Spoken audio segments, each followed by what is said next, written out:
우리 현대사 최대 흑역사 가운데 하나는 단연 보도연맹원 학살일 겁니다. 전쟁 후 2월 27일 허겁지겁 피난길에 올랐던 이승만 정부는 남로당원들과 보도연맹원들을 제거하란 명령을 내렸고, 헌병과 방첩대 그리고 경찰은 관할 지역의 보도연맹원들을 쓸어 담아 산으로 골로 끌고 가 되는 대로 죽여버렸습니다. 골로 간다는 음산한 말이 나오게 된 이유죠. 초반에 정신없는 패퇴 속에서도 국군과 경찰은 보도연맹원들을 꼼꼼히 학살하며 남하했습니다. 충청북도 영동 인근도 마찬가지였습니다. 대전 함락이 1950년 7월 20일입니다. 그러니 7월 18일쯤이면 충남북 일대의 전선이 붕괴하고 있었습니다. 전황은 절망적이었고 믿었던 미군 24사단도 처참하게 붕괴됐습니다. 후퇴령이 내려왔습니다. 그리고 후퇴령은 살인 명령을 동반하고 있었습니다. 각지의 보도연맹원들은 뭣도 모르고 집결하라는 명령에 집결했고, 어딘지도 모르게 끌려가 뒤통수에 총알이 박혔습니다. 해방 이후 영동 군수까지 지낸 사람이 몰려온 보도연맹원 틈에 낀 것을 보고 한 경찰관은 집에 가서 옷 좀 갈아입고 오시죠 하며 넌지시 얘기하며 어떻게 살려보려 했습니다. 하지만 이 순진한 양반은 정말로 옷을 잘 갈아입고 모자까지 쓰고 나타나서 결국 시체 더미에 합류합니다. 심지어는 장인어른을 손도 못 쓰고 황천길로 보낸 경우도 있었습니다. 보도연맹원 몰살 명령은 그렇게 살기를 꿈꾸고 있었습니다. 사정을 봐주다가는 자기가 죽을 수도 있었죠. 7월 18일 영동경찰서에는 관내 지서장이 전원 집결했습니다. 영동서장은 무거운 음성으로 명령을 내립니다. 내일 중으로 국민보도연맹원들을 모두 격렬한 지시다. 오늘부터 유치장도 특무대가 관리한다. 전시 비상 계엄하에서 어쩌겠는가. 군에서 하라는 대로 할 수밖에. 남부 4개면은 황간지서로, 용화면은 용화지서로, 영동읍을 비롯한 나머지 6개 읍면은 경찰서 수사계로 인계하되, 황간지서장과 용화지서장은 지서나 창고에 이들을 집결시켰다가 특무대에 인계하라. 그 명령이 무엇을 말하는지 모르는 지서장은 없었습니다. 이튿날 멋모르는 보도연맹원들은 영동경찰서와 각 지서 앞마당에 모여들었습니다. 보도연맹 교육이 있고 교육은 1박 2일 동안 진행된다고 했습니다. 보도연맹원들은 창고에 수용돼 환대짬을 청했습니다. 그러나 용화지서장 이섭진은 고민이 많았습니다.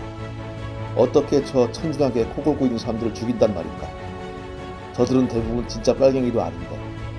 고심 끝에 이섭진은 부인 박청자에게 사실을 털어놓습니다. 그런데 부인은 펄쩍 뛰었습니다. 죄 없는 사람들을 전부 죽인다고요? 말도 안 돼요. 그렇다고 명령을 어길 수도 없잖아. 우리 애들도 생각을 해야지. 저 무고한 사람들 죄 죽여놓고 무슨 염치로 세상을 살 겁니까? 하늘 보고 살 수 있겠어요? 아내의 정의로운 서술에 마침내 이섭진도 용기를 냅니다.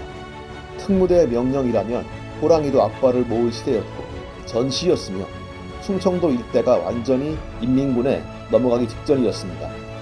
특무대에게 인계하란 명령을 정면으로 어길 경우 누구의 권총에 뒤통수가 뚫릴지 몰랐습니다. 실제로 인근 증평 지서장은 사람들을 살리려다가 특무대 손에 죽었습니다.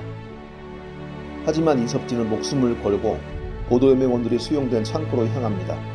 널빤지로 허수룩하게 막힌 흑담 창고 안에 갇혀있던 보도연맹원들에게 이섭진은 철사를 자를 칼과 가위를 넣어두고 이렇게 말합니다. 무슨 일이 생기면 아까 막아둔 공창으로 빠져나와 안전한 곳으로 대피시키게. 이유는 묻지 말고. 그리고 지금 내가 이런 말을 했다는 걸 절대 사람들에게 얘기하면 안 되네. 이렇게까지 눈치를 주는데 멀거니 앉아있을 사람들은 없었습니다. 용화리 보도연맹원들은 모두 달아났습니다. 영동 전역에서 수백 명의 보도연맹원들이 죽어가는 동안 용화리에서는 단 한 명도 죽은 사람이 없었습니다. 그러나 절대 얘기하지 말라는 당부는 지켜지지 않았습니다. 기적처럼 목숨을 건진 사람들 사이에서 이섭진 지서장의 선행은 불길처럼 퍼져나갔고 1952년 11월 마을 사람들이 십시일반으로 돈을 거두고 없는 사람은 노력으로 힘을 보탠 공덕비가 용화리에 세워진 겁니다.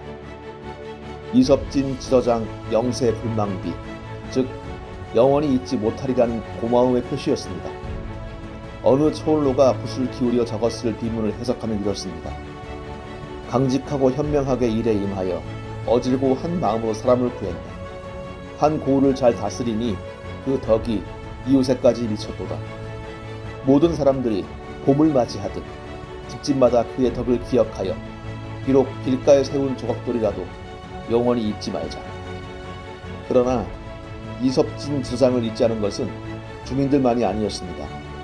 당국도 그 사실을 알고는 끊임없이 이섭진을 견제하고 감시했습니다. 결국 아는 사람과 술 한잔한 것이 빌미가 돼 이섭진은 1961년 경찰직에서 쫓겨나고 맙니다.